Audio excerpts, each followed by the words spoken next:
once that ring of fire hit, Hey guys, welcome back to my channel. So for today's video, I am doing a video that I really needed to do for so long now. I am going to tell you guys my labor and delivery story. My son is now 3 months old, so obviously I've been putting this video off, but that's only because I haven't had time to really make videos in the past 3 months. I've just been super focused on my child and my son and just loving him all up because, you know, babies need a whole lot of attention, especially the first couple of months. But I'm finally sitting down and doing this video for you guys. And I just want to tell you guys how my experience went, specifically giving birth during a pandemic and how that all went, because that was not fun, but I'll get to those parts later. So anyways, make sure you guys are subscribed to my channel for more mommy videos, also for fashion videos, of course, because that is always my main focus. But I know a lot of people who are watching this are mommies and are about to give birth or went through this experience, just want to watch what I went through as well. So make sure you guys are subscribed and you're hitting that notification bell so you know every time I upload. And let's just get right into it. I apologize in advance if you hear any screaming in the background. That is my nieces. They are running wild here. So starting off, I was due October 14th of this year of 2020. Well, it's not this year anymore because this video is going up in 2021. So he was due in October 14th of 2020, and I ended up giving birth 2 weeks early. So I gave birth when I was 38 weeks pregnant. Literally, I was 38 weeks and a day. So I turned 38 weeks on September 30th, and I gave birth on October 1st. And it started bright and early in the morning. So first thing that happened, I actually have it all written down here because I wrote it all down in my phone just so I can keep track of what was going on during the day, because I knew I wasn't going to remember what time everything happened or what happened. So if you guys haven't given birth yet, but you do want to write out like what time everything happened, just for memories and so you know how long you were actually in labor for. I luckily was only in labor for like 11-12 hours. Was good because I wanted it to be quick. I always heard that like with your first kid, you can be in labor for days and the pushing takes forever. They don't come out quick, and that's something I just didn't want. So I was like mentally preparing myself like, look, it could happen, but let's hope for the best. That's gonna go quick. So like I said, it started bright and early. 6 a.m. to be exact is when I got up. I was starting to feel some cramping, so I go to the bathroom and there it was.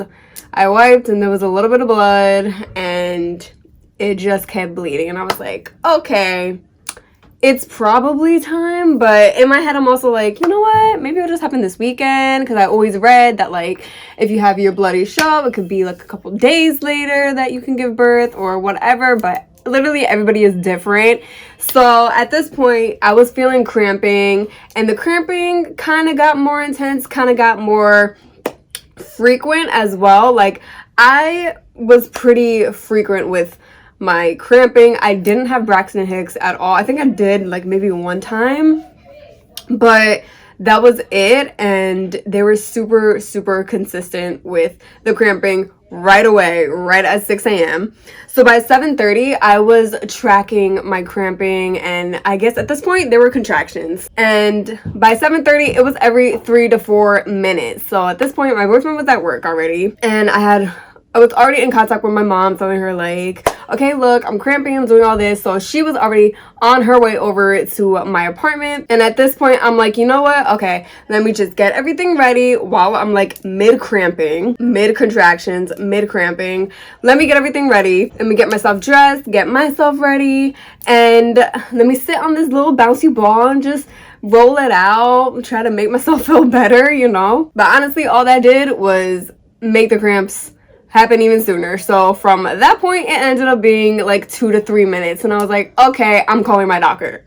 So at that point, it was 9:30 when I had ended up going to the hospital and getting admitted to the hospital. So luckily, my hospital is only 10 minutes away from where I live. So thankfully, it was a nice short drive. Sadly though, there were some potholes, there were some bumps. That was not fun. My mother was driving and I looked over her and I was like, my cramps, my contractions, I can't right now with these bumps, like slow down. So when I did get admitted, of course I called my boyfriend to tell him like, let's go, it's time. So he was on his way over from work, and at this point, because it is a pandemic, it was the middle of COVID, it was October, I could not have anybody go in with me. So my mom had to wait down in the lobby, and I went into like kind of like a watching room. I forget the exact name that they called it, but they were just kind of watching me. I didn't go straight into labor and delivery room yet. I was just in like a monitoring room, I guess. So at this point, it's 10:50, so literally an hour later. I'm now 4 hours into my active labor, and we're already halfway there. We're 5 centimeters dilated, halfway already at 4 hours. So at this point, I'm like, oh good, he's gonna come out soon. He's gonna come out real early.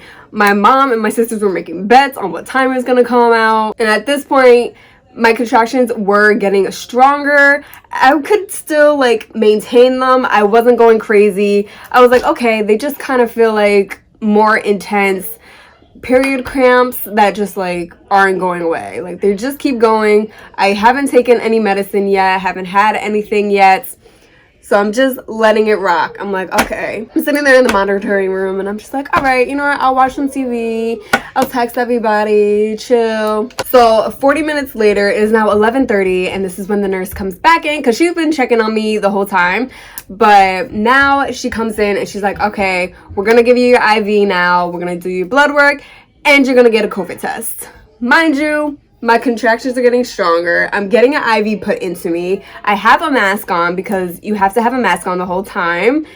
And getting a COVID test at the same time, all the way up my nose, into my brain. And I'm just like, this is too much. That's literally the first time that I ever had a COVID test. Thankfully, I was negative. But it was like, it was just too much. It was having it stuck up my nose while I'm also getting pricked with a needle of the IV. I don't like IV. IV like freaks me out because it just like chills there in your arm, on your vein. And honestly, I still have the mark.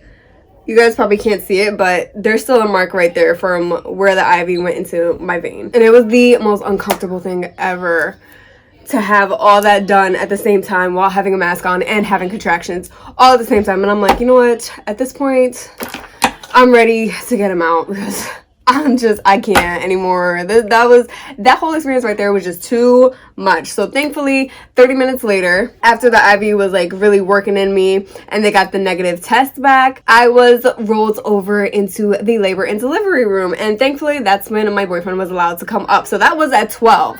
I had called him that I was going into the hospital back at like 9 something. So 3 hours later, I had to be without him, sadly. But because of the times that we're in, that's what had to happen. So any mommies to bees out there, I'm just warning you guys right now, it sucks to not have somebody with you until you get into the labor and delivery room because you're like super lonely, and you want somebody there with you to go through the pain with you. So within these next 2 hours, from 12 to 2, girl, the contractions started getting tough and rough and hard. This is when I started screaming. My boyfriend even has it on video. He's like videoing me all up in my face, and I'm like, if you don't get that camera out of my face right now. I knew later on watching it would be funny, but at that moment I was like, I'm in pain. I still have this IV. I don't like IVs. I have the contractions. I just want him out. I'm like, you know what? I'm gonna do this, and I'm gonna do 3 really hard contractions, and after the 3rd one, if I cannot take it anymore, I'm getting the epidural. So right at 2 o'clock is when I got the epidural. I called the nurse literally right after that extreme contraction. I pressed the button and called the nurse, and I was like, I need the epidural right now. So 2 p.m. they came in, and at that point I was 7 centimeters dilated. So I knew, okay, we're almost done. 3 more to go and we are done. That is it. So the moment that they stuck the epidural into me, I was having a contraction right at that point, and bam, my water breaks right there, right as the needle went in. And I was like, what the heck was that? Like, it was the craziest feeling ever because right as the epidural went in, I felt the gush of water come out. I felt my nerve that the epidural hits like completely black out, I guess. It just completely like went numb. My whole left side went numb, and I was like, what the heck? Mind you, still have a mask on too. So having contractions with a mask on, you're screaming, you're sweating. It's a whole lot going on. But thankfully, that epidural, like, oh my gosh, lifesaver. But I do give it up to all these mommies that go through labor without any drugs, without anything. They do it natural, because all more power to you. I cannot do it. So within these next 3 hours of having my epidural in, I'm chilling. I took a nap. I'm happy. I'm feeling great. It's starting to feel a little bit more pressure. The nurse would come in. She's like, you're having a contraction right now. Do you feel anything? I'm like, I feel nothing. I feel great. I feel fabulous. But I was getting the pressure on my tailbone, and that was intensifying, which was a very, very good sign. So by 5:51 exactly, 5:51, the nurse came in and she said, you are 10 centimeters dilated. And by this point, I couldn't take the pressure on my tailbone anymore. So I definitely knew it was time to push. She said, it is time to push. I was like, girl, what time is it? I had to like stop her, so I knew exactly what time it was, and it was 5:51, and literally 30 minutes later, 30 minutes of pushing, and he was out. And I was so happy. So at 6:18 p.m., he was out, 7 pounds and 19 inches long, my big boy. I did have second-degree tears. If anybody was questioning, did I tear? I did. I had secondary tears. They sewed me up real quick. I was chilling. But of course, I did have to push those 30 minutes with a mask on. It was hard. That definitely was hard, because I felt like I needed to breathe. And at that point, I couldn't. There was times that I just like pulled my mask down and I was like, I need to like take a super deep breath, because once that ring of fire hit, I needed to pull the mask down real quick. But otherwise, keep your mask on at all times, no matter where you are. So yes, 30 minutes is all it took for me to push him out. And thank you to the doctors. They were so good with like their motivation. She was like, you can do this, keep going, just give me one more push.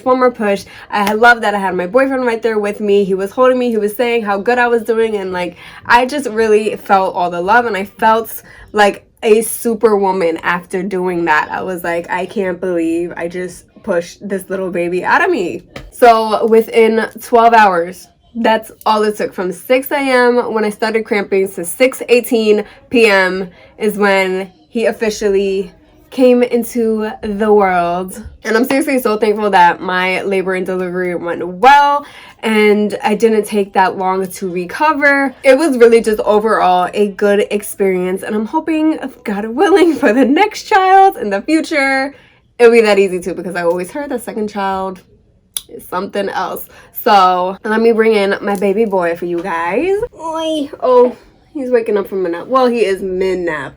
But my big baby boy, my big 3-month baby. We matched today. That's why I really wanted to show him. But thank you guys so much for watching. Be sure to give this video a thumbs up if you enjoyed it.